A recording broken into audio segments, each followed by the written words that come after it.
Students welcome you all. जैसा कि previous video जो थी उसमें हम क्या कर चुके थे, हमारे चैप्टर नंबर 2 था वो एंड कर चुके थे। और आज हम जो चैप्टर स्टार्ट करने वाले हैं वो चैप्टर नंबर 12 स्टार्ट करने वाले हैं, जिसका नाम है विद्युत। ठीक है, ये आपका फिजिक्स का चैप्टर है।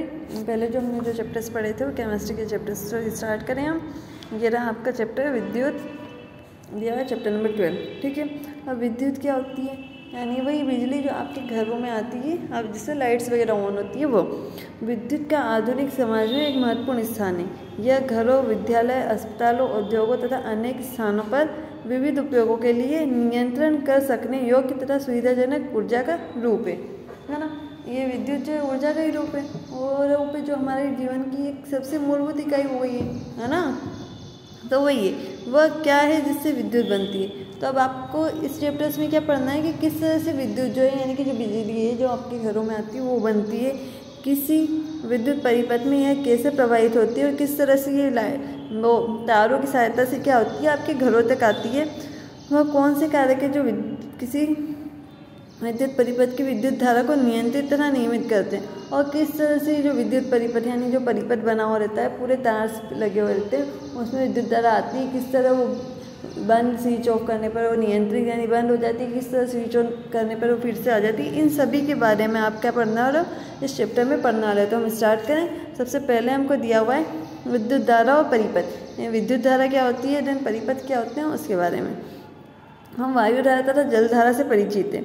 हम जानते हैं कि बहते हुए जल से नदियों में जल धारा बनती है। आपने देखा होगा जब पानी बहता रहेगा तो उसमें धारा बनती रहती है, तो वो जल धारा हो जाती है। इसी तरह से हवा बह रही होती है तो वो क्या होती है, वायु धारा होती है। इसी तरह से यदि किसी विद्युत आवेश में किसी चालक में से प्रवाहित होता है, यानी कोई विद्युत आवेश जो रहता है वो किसी चालक में से प्रवाहित होता है, जिस तरह से किसी धातु के तार में से, यानी जैसे तार जो होता है, हमने देखा है धातुएं जो होती है विद्युत की, हम पढ़ते हैं ना, धातुएं होती है विद्युत की सुचालक होती है ना। तो इसी तरह से किसी धात्विक तार में से कोई चालक प्रवाहित होता है, तब हम यह कहते हैं कि चालक में विद्युत धारा प्रवाहित हो रही है। तो उस केस में हम कहते हैं ना कि हाँ, इसमें क्या हो रही है, विद्युत धारा प्रवाहित हो रही है।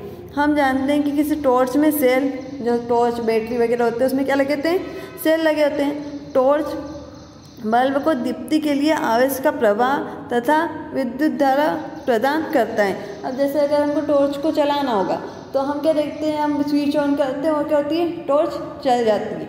और अगर हमको बंद करना होता है तो स्विच ऑफ कर देते हैं तो टॉर्च जो होती है बंद हो जाती है। तो वो कौन प्रदान कर रहा है, जो टॉर्च में लगे हुए सेल है वही टॉर्च को आवेश प्रदान कर रहे हैं, जिससे क्या हो रही है, वो सेल क्या हो रही है, जो टॉर्च है वो क्या हो रही है, चल पा रही है। हम यह भी देखा है कि टॉर्च तभी प्रकाश देती है जब उसे हम स्विच को ऑन करते हैं, है ना। स्विच का क्या कार्य है, अब हमको देखा है कि टॉर्च को ऑन करना होगा तो हमको क्या करना होगा, उसके स्विच को ऑन करना होगा। तो उसका क्या कार्य है स्विच का, स्विच सेल तथा बल्ब के बीच चालक का संबंध जोड़ता है। यानी स्विच जो होता है वो सेल जो लगे हुए हैं, और जो बल्ब है यानी कुछ इस तरह से आपकी बैटरी, हम मान लेते हैं कि इस तरह से आपकी क्या है, बैटरी है। ठीक है, यहाँ पर आपका क्या है, ये यहाँ पे बल्ब लगा हुआ है यहाँ पर, ठीक है, और आपके सेल जो है वो यहाँ लगे हुए हैं, आपके सेल यहाँ लगे हुए हैं, और जो स्विच है आपका वो यहाँ है। तो ये स्विच क्या करता है, जो आपके सेल है और आपका जो बल्ब है उसके बीच क्या करता है, चालक का काम करता है। यानी कि ये यहाँ से एनर्जी लेते हुए, चालक को लेते हुए, यानी आवेश को लेते हुए यहाँ पहुँचाने का काम करता है। यानी ये इनको और इंडिकेट करता है कि आपको अब क्या करना है, रोशनी पहुँचानी है। तो इस तरह से क्या करता है, चालक का काम होता है, यानी हमारा जो स्विच होता है उसका काम होता है। उसके बाद आपको क्या दिया हुआ है, स्विच का कार्य होता है। किसी विद्युत धारा में सतत तथा बंद परिपथ को विद्युत परिपथ कहते हैं।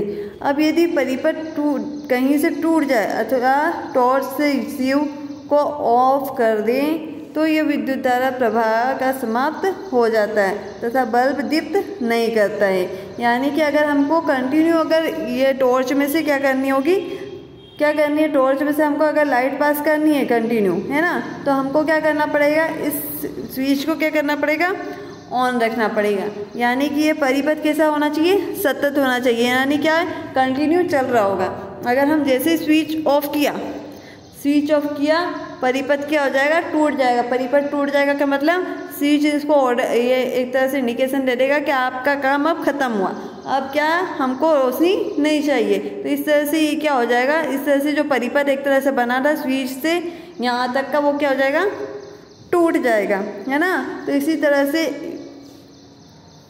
इस पूरी चीज़ को क्या कहेंगे, विद्युत परिपथ कहते हैं, जहाँ पर स्विच यानी कि कोई धारा का जो सोर्स है वो उस चालक तक जुड़ा हुआ है, वो क्या कहलाएगा, विद्युत परिपथ कहलाता है। तो इसी तरह से किसी विद्युत धारा के सतत तथा बंद पथ को क्या कहते हैं, विद्युत परिपथ कहते हैं। यानी वह पथ जिससे विद्युत धारा प्रवाहित होते हुए सोर्स तक पहुंचती है, यानी हमको विद्युत धारा जहां तक मिलती है वो पूरा जो परिपथ होगा वो विद्युत परिपथ कहलाएगा, ठीक है।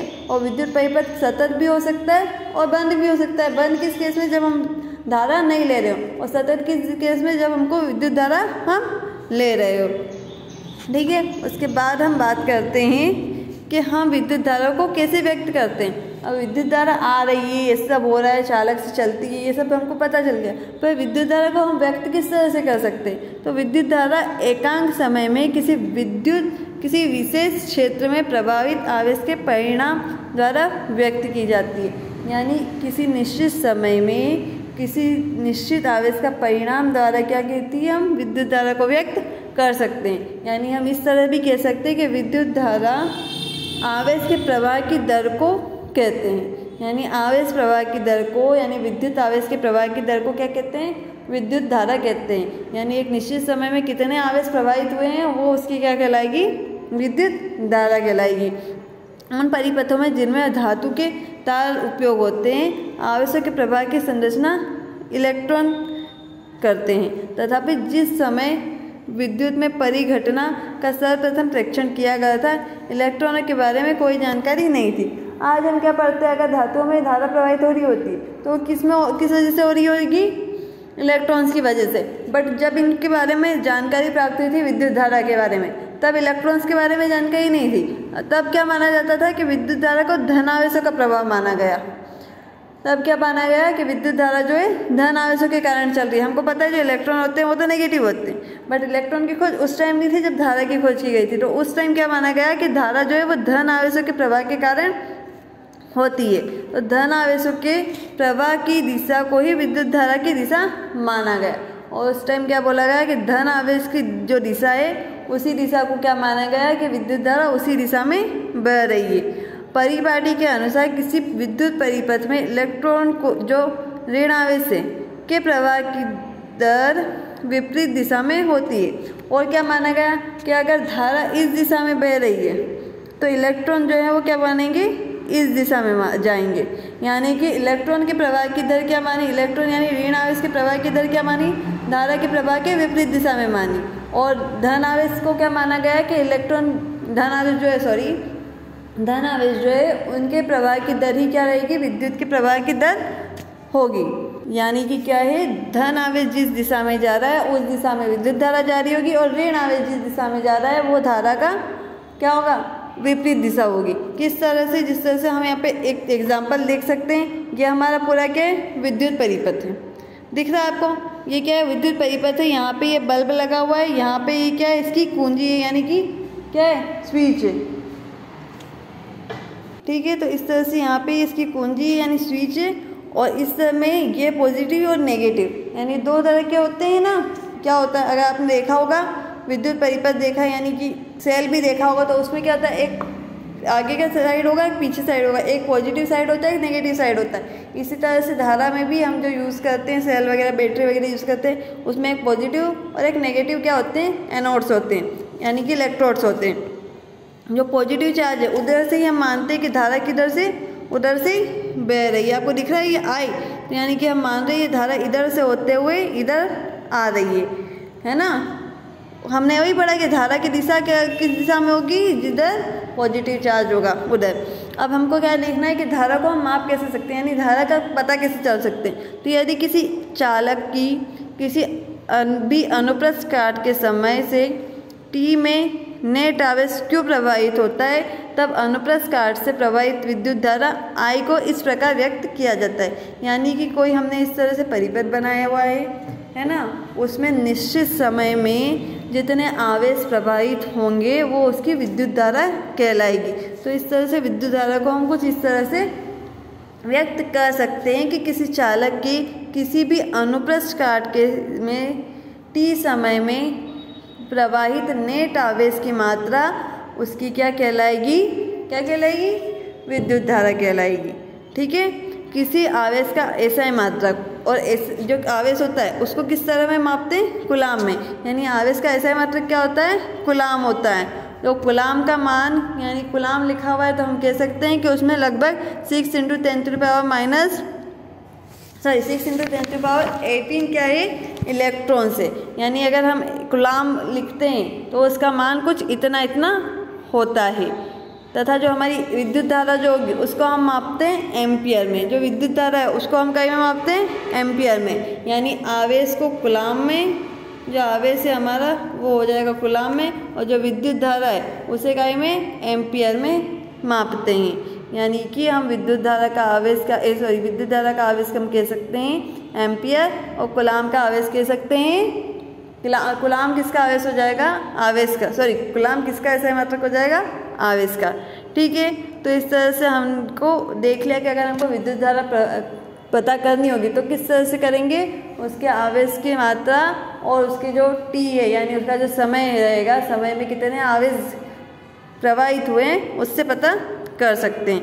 ठीक है, इसी तरह से जैसे हमको इस परिपथ में दिया हुआ है तो हम परिपथ में जब कुंजी ऑन करते हैं तो कितना आवेश यहाँ से यहाँ तक बहेगा, कितने समय में बहेगा, उससे हम इसकी विद्युत धारा का मान ज्ञात कर सकते हैं।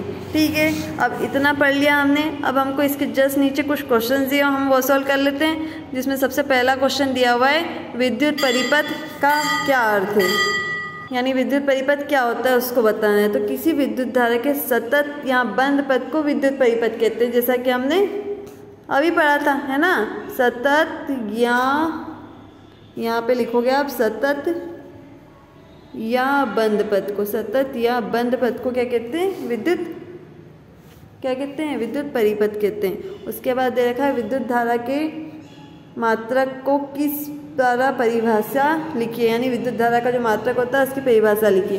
तो विद्युत धारा का मात्रक क्या होता है, अभी हमने पढ़ा ना, एम्पियर होता है। और 1 एम्पियर की परिभाषा क्या हो जाएगी, तो हमने देखा था कि जो हमारा विद्युत धारा होती है वो किसके बराबर होती है, Q/T के इक्वल होती है। यानी कि हम विद्युत धारा 1 एम्पियर को कुछ इस तरह से कर सकते हैं डिफाइन कि यदि किसी चालक के परिक्षेप से प्रति 1 कूलाम आवेश प्रभावित हो, कब, 1 सेकेंड में, तो उसकी जो विद्युत धारा होगी वो क्या कहलाएगी, 1 एम्पियर कहलाएगी। यानी किसी चालक के प्रतिक्षेप से प्रति सेकेंड यानी 1 सेकेंड में 1 कूलाम आवेश प्रवाहित हो रहा होगा तो उसकी जो विद्युत धारा होगी वो कितनी हो जाएगी, 1 एम्पियर हो जाएगी। ठीक है, नेक्स्ट क्वेश्चन दे रखा है 1 कूलाम आवेश की रचना करने वाले इलेक्ट्रॉन्स की संख्या परिकलित कीजिए। अब हमने देखा कि हमको पता है कि कूलाम आवेश कितना होता है, जो सबसे पहले इलेक्ट्रॉन का आवेश जो होता है वो होता है 1.6 × 10⁻⁻19, और 1 कूलाम आवेश में इलेक्ट्रॉन्स की संख्या हमने अभी देखी थी, है ना। तो इस हिसाब से जो 1 कूलाम आवेश में इलेक्ट्रॉन्स की संख्या कितनी हो जाएगी, 6 × 10⁻18 हो जाएगी, जो हमने अभी मान पढ़ा था इसका। ठीक है, तो इतना कंप्लीट हुआ। अब हमको जो नेक्स्ट टॉपिक पढ़ना है वो हम पढ़ेंगे नेक्स्ट वीडियो में। ओके।